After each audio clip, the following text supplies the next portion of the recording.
Bonjour à vous tous et bienvenue à notre troisième session sur comprendre la puissance de Dieu. Et c'est un privilège de parler avec vous ce soir. Et je voudrais faire une petite sommaire de ce que nous avons déjà fait afin que nous pouvons répartir encore de là où nous avions laissé dans la deuxième session. Mais juste pour vous donner une idée de ce que nous avons fait, nous avons commencé en parlant de la puissance de Dieu et nous avons aussi défini c'est quoi la puissance de Dieu. Nous avons défini certainement quand nous avons parlé sur les éléments ou les paramètres dans lesquels la puissance de Dieu se manifeste. Alors là, je vais souligner par exemple, commencer par j'avais mis ces points là où dans Matthieu chapitre 22, le verset 29, là où Jésus dira que vous êtes dans l'erreur parce que vous ne comprenez ni les Écritures ni la puissance de Dieu. Et j'ai bien parlé sur la correspondance qu'il y a entre la puissance de Dieu et les Écritures. Et j'avais bien souligné que nous ne pouvons pas commencer avec une manifestation.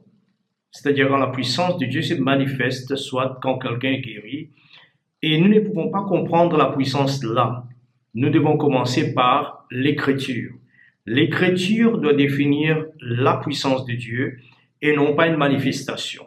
Et les problèmes que nous avons souvent dans nos églises, c'est que quand nous commençons à définir et essayer de comprendre la puissance de Dieu, à partir d'un événement ou une manifestation. Jésus dit très clairement ici, vous ne connaissez ni la puissance, ni les Écritures, ni la puissance de Dieu. Donc, pour Jésus, de comprendre la puissance de Dieu, vous devez commencer par l'Écriture.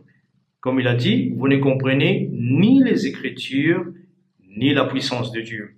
Ça, ce sont des choses à garder dans nos pensées, à méditer, afin que nous pouvons avoir une compréhension, et non seulement la compréhension, parce que nous voulons aussi voir la puissance de Dieu selon que Dieu a prévu et planifié pour que cette puissance soit disponible à nous.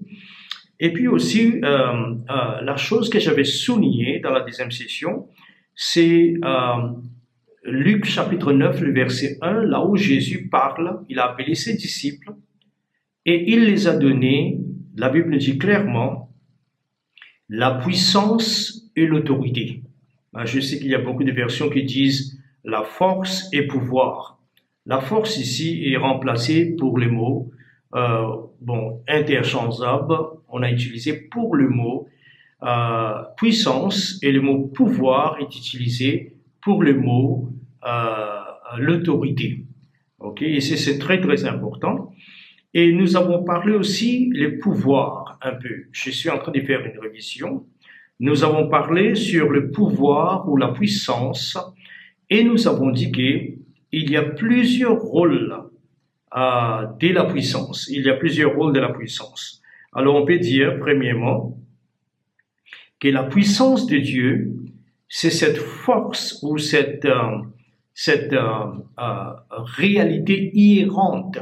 C'est-à-dire cette puissance qui agit, qui réside dans quelqu'un. Et l'exemple que nous avons pris, c'était Jésus lui-même. Si vous vous souvenez, il avait dit que j'ai senti, vous vous souvenez quand cette dame a touché les vêtements de Jésus, Jésus a dit, j'ai senti la puissance sortir de moi, qui m'a touché. Alors, c'est vraiment intéressant. Mais ce que je voudrais souligner dans ces versets, c'est que ces mots puissance a une définition très très intéressante que je voudrais vous présenter aujourd'hui. Aujourd'hui, et les mots c'est la définition c'est la puissance résidant dans quelqu'un ou quelque chose. En vertu de sa nature. Alors, qu'est-ce que j'avais dit aussi ici? C'est que si notre nature à l'intérieur n'est pas compatible avec la puissance qui régide, réside en nous. Le problème, c'est que quelque part, nous ne saurons pas même le jour quand la puissance de Dieu va nous laisser. Et là, je ne parle pas de la condamnation, que quelqu'un ira en enfer et tout ça, mais je parle de l'opération. Ça, c'est encore à discuter. Et je pense que certaines de ces choses, nous pouvons discuter dans des cas particuliers, non pas dans le sens général. Parce que dans les cas particuliers, Dieu peut condamner quelqu'un comme Saül, et une fois il s'est parti, et d'autres personnes comme David, il tolère. Et tout, ce n'est pas à nous de questionner qui est celui que Dieu va tolérer et qui est celui que Dieu va condamner. Parfois, on veut que celui-là soit condamné, que l'autre soit exonéré. Mais ce n'est pas à nous de décider cela. Et nous devons comprendre ces choses. Si nous comprenons ces choses, nous allons avoir une certaine attitude différente de celle que souvent on a envers les gens qui font quelque chose de mal.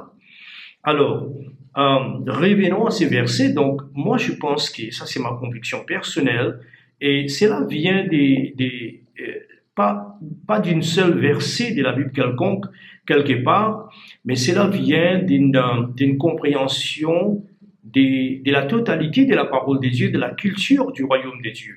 C'est que quand quelqu'un sa vie n'est pas compatible à la puissance qu'il est en train d'utiliser, quelque part, il va se dévier. Il va se dévier, et c'est là qu'il y a souvent des mélanges dont j'avais parlé dans la deuxième session.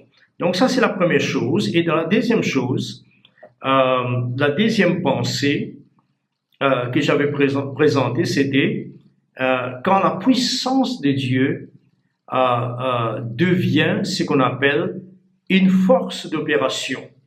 Une force d'opération. Alors, je vais vous présenter un peu environ 5 positions, 5 choses que la puissance fait en nous, au travers de nous. Je vous donne cela. Premièrement, la puissance de Dieu. Voilà. La puissance de Dieu, premièrement, il réside en nous en vertu de notre nature. C'est pourquoi le développement spirituel et la maturité est essentielle si nous voulons être utilisés dans une opération miraculeuse, ou si nous voulons vivre cette vie en Christ qui a une interaction continuelle avec la puissance de Dieu. Nous devons comprendre cela, c'est-à-dire nous devons être des gens qui changent, qui est en train de marcher dans la voie de Dieu, qui est en train de maturer tous les jours et laisser sa conscience agir. C'est très très important.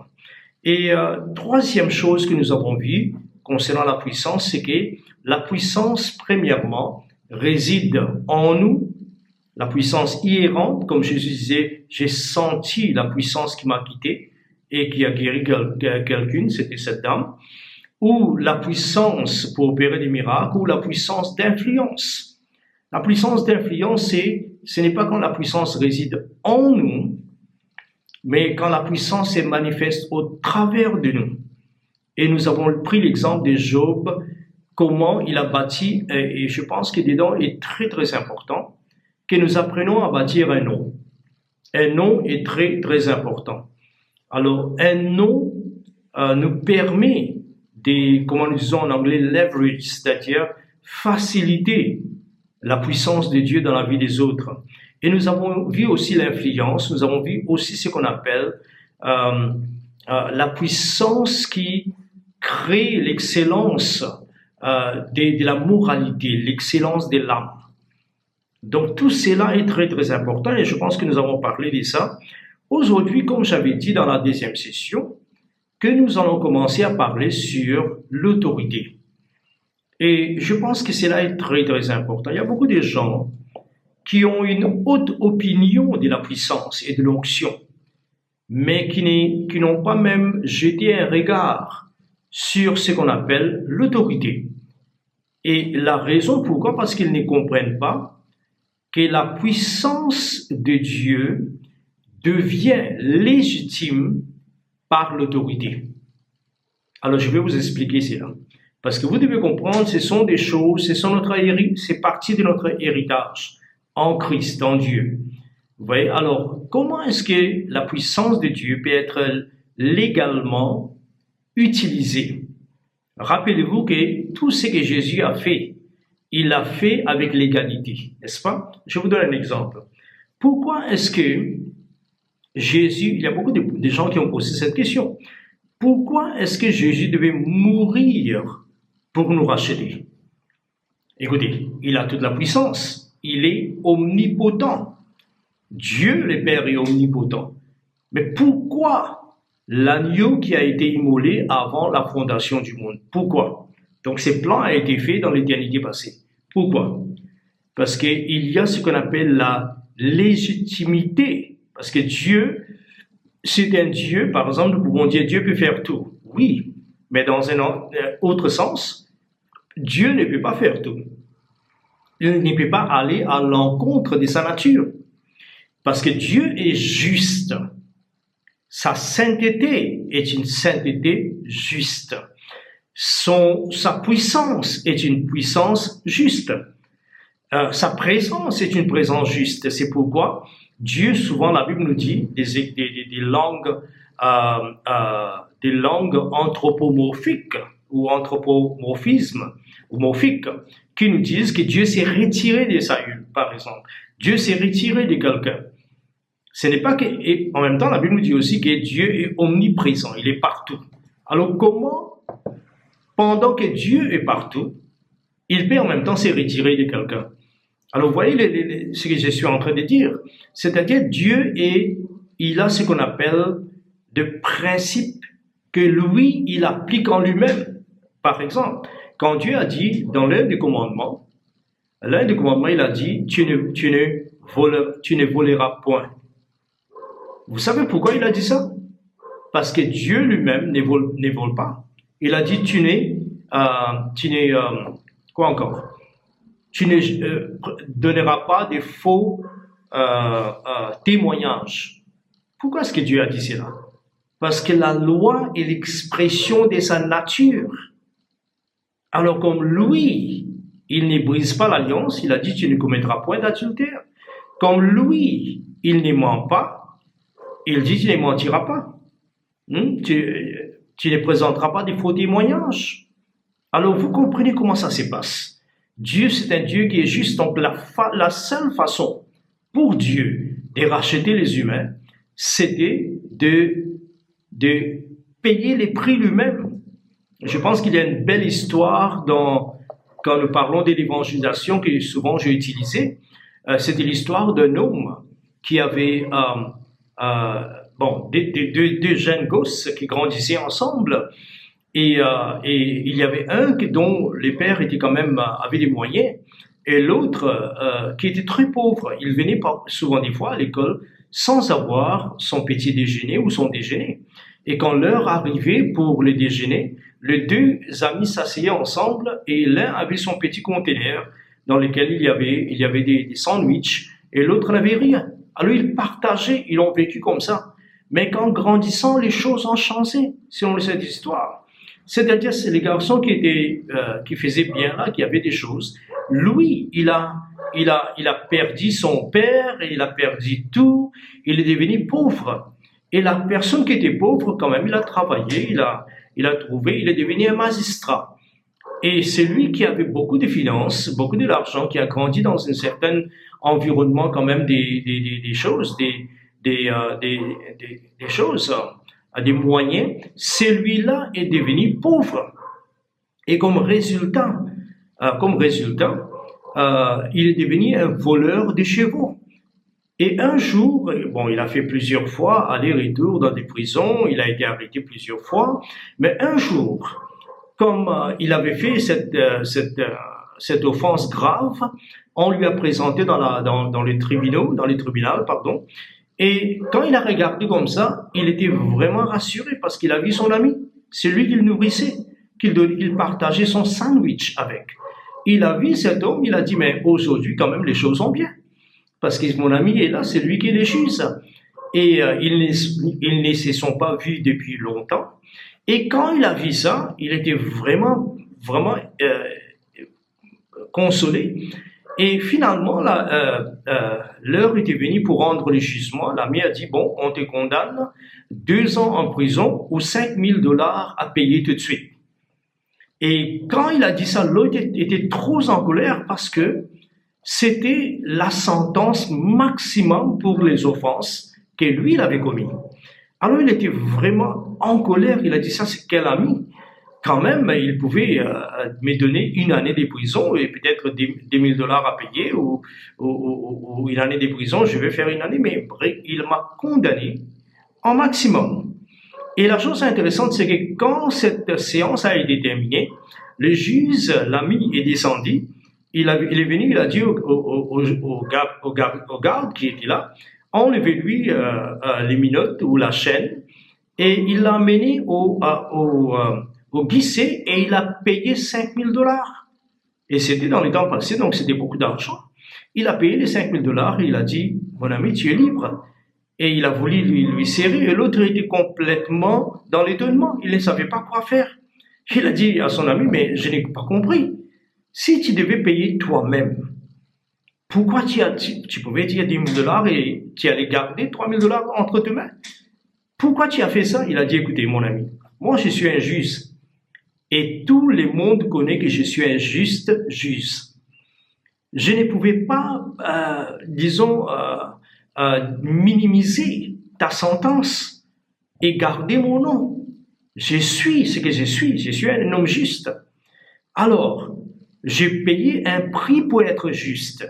Et le prix, c'était les $5,000 que j'ai payé pour toi. Mais je devais te condamner au maximum. Et c'est ce que Dieu a fait. Dieu a fait exactement ça. Il nous a condamnés, il a payé. Donc Dieu est justicière, on peut dire. Voilà. Maintenant, l'autorité. Parlons un peu de l'autorité. Je vais lire un peu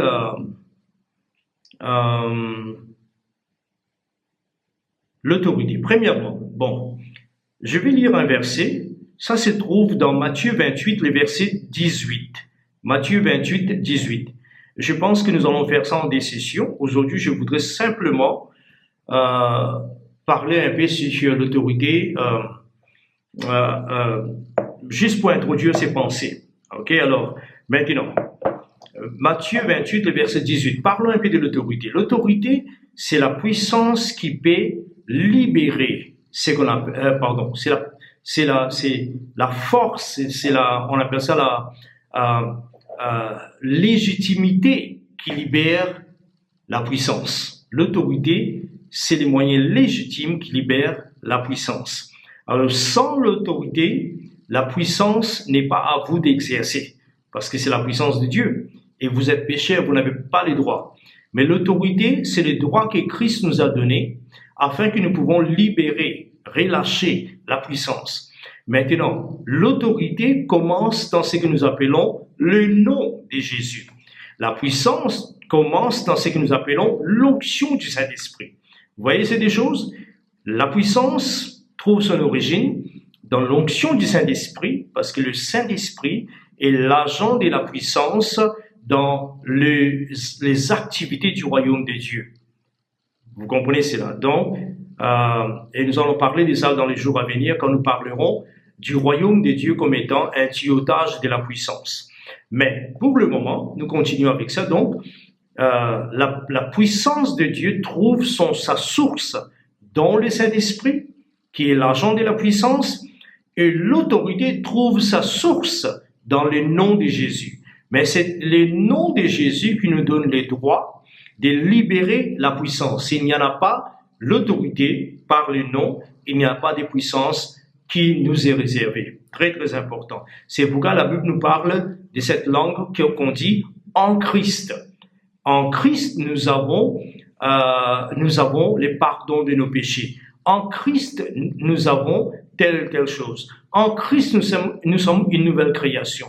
En Christ signifie que Dieu nous regarde maintenant, tout le monde qui est là, comme étant son Fils singulier, dans le Fils qu'on appelle prototype, qui est Jésus lui-même. Alors, nous lisons ça, Matthieu 28, le verset 18, il nous dit, « Jésus s'étant approché, leur parla ainsi, « Tout pouvoir m'a été donné dans le ciel et sur la terre. Allez faites de toutes les nations des disciples, les baptisant au nom du Père, du Fils et du Saint-Esprit, et enseignez-leur à observer tout ce que je vous ai prescrit, et voici, je suis avec vous tous les jours jusqu'à la fin du monde. Maintenant, écoutez-moi. Ça, c'est très, très important. Très, très important. Dans ces versets, Jésus est ressuscité. Il est sur le mont Galilée. Tous ses disciples sont autour de lui, sauf Judas. Et il est en train de leur annoncer que tout pouvoir ou toute autorité, les mots et autorité, m'a été donné dans le ciel et sur la terre. Il parle de quoi? Je vais expliquer ça avant de terminer. Il parle de quoi?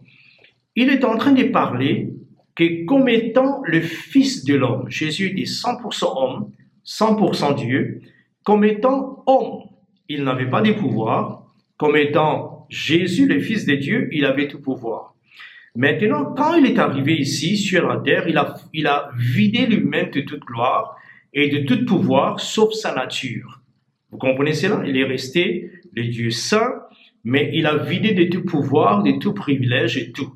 On appelle ça l'équinosis de Jésus, dans Philippiens 2, versets 3 à 5. Maintenant, qu'est-ce qu'il a fait?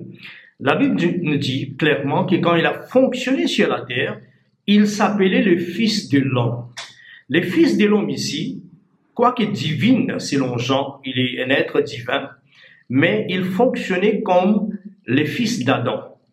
Mais pas un fils, n'importe quel fils d'Adam, parce que rappelez-vous qu'Adam a péché et nous tous nous avons hérité cette nature pécheresse. Ok? Donc il n'y a aucun fils d'Adam qui a le pouvoir sur la terre. Ils n'ont pas. Nous sommes coupés de Dieu, nous sommes morts. Mais la chose intéressante, c'est que lui, quand il a fonctionné comme étant le Fils de l'homme, souvent il dirait que le Fils de l'homme a le pouvoir sur la terre, ou l'autorité sur la terre. Il parlait comme étant le Fils de l'homme, ou le Fils d'Adam, ou quelqu'un similaire à l'homme, mais qui est sans péché. Vous comprenez cela? Pendant maintenant que lui, il est sans péché, il peut exercer ce pouvoir qu'Adam exerçait avant son péché. Alors, maintenant, rappelez-vous que tout ce que Jésus a fait, il l'a fait pour vous et pour moi. Et tout ce que je vais vous dire ici, il l'a fait pour nous. Donc, qu'est-ce que cela veut dire? Cela veut dire qu'il avait l'autorité, lui. Il n'avait pas besoin de mourir pour revenir, pour dire à nous, toute autorité m'a été donnée. L'autorité qui lui a été donnée, c'était donné quand? Ça, c'est la question. Comment ça a été donné? Alors, je vais vous expliquer ça aujourd'hui. Donc, l'autorité lui a été donnée. Mais l'autorité qui lui a été donnée par Dieu le Père n'a pas été donnée pour lui. Pour lui, quand il est né, il a marché sur la terre, il était rempli du Saint-Esprit, il avait de l'autorité. Il disait que je suis venu dans le nom de mon Père. Donc, il fonctionnait dans une autre dimension de l'autorité qui était sous le nom de son Père. Il agissait, il a dit, c'est lui qui m'a vu, a vu mon Père. Vous voyez, les œuvres que je fais, c'est le Père qui m'a donné de faire. Je ne fais rien que ce que je vois les Pères faire. Donc, il fonctionnait dans l'autorité de son Père, comme étant un fils de l'homme, comme étant l'homme innocent et juste. Mais, il a reçu l'autorité quand? Alors, là, je vais vous expliquer. Quand Jésus est ressuscité, les premiers jours, la Bible nous dit de la semaine, c'était un dimanche, les dames sont parties, Madeleine et Magdala et tout ça, ils sont partis pour embaumer le corps de Jésus. Et Marie a vu Jésus dans les jardins et il croyait, dans les jardins, c'était dans les cimetières là quelque part, elle croyait que c'était les jardiniers. Et comme les tombeaux étaient ouverts, le corps n'était pas là, elle a dit, mais Seigneur, si tu as pris le corps d'ici, tu as déposé dans un autre tombeau, montre-nous où est-ce que tu as mis ça. Tu as mis le corps de mon Seigneur. Et c'est là que Jésus a dit Marie. Et quand elle a écouté ça, elle était étonnée, elle a voulu courir. Parce que maintenant, elle savait que ça c'est Jésus. Elle voulait saisir les pieds de Jésus. Jésus a dit, ne me touche pas.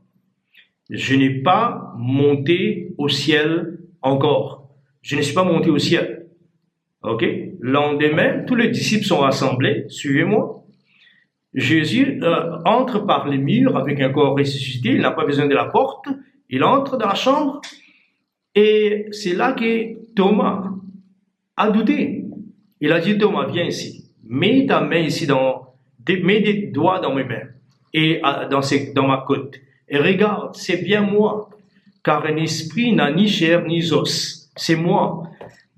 Maintenant, quel est le problème entre ces deux images? Un, Jésus dit, ne me touche pas. Je ne suis pas monté au ciel. L'autre dit, viens Thomas, touche-moi. Est-ce que c'est les femmes qui ne devaient pas les toucher? Et l'homme pouvait les toucher? Non. Entre ces deux histoires-là, il y a quelque chose qui s'est passé.